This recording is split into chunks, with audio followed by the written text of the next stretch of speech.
So it's after school and I want to go to my friend Adrian's house. And so I pick up the phone and want to call to let my dad know, who I was living with at the time, that I want to go to my friend Adrian's. And Deanna, a roommate, picks up and says, "Oh my gosh, Dusty, I'm so sorry to be the one to tell you, but actually your dad was brought to jail."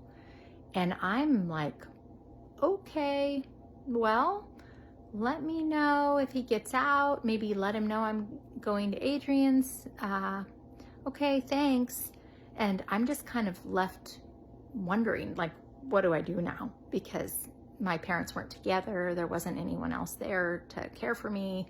And so I went to my friend Adrian's house. And this is just one of many situations throughout childhood that kind of made me look around and kind of wonder what was going on. Lots of changes and gaps in my memory and just some disconjointed situations in my head that I hadn't really fully made sense of. And so it wasn't until much later that I learned writing was a way to kind of get a lot of what was going on in my head out of myself and to try to make sense of what was going on in my life and kind of what was swirling around in my head, all those thoughts and feelings, and just putting everything down on the page kind of helped break it down and make it more manageable and gave me some clarity and even some timelines to things that I just didn't know, like where was I at that age and where did I live and who was I staying with and that type of thing, which I think a lot of foster youth can relate to, even though I wasn't technically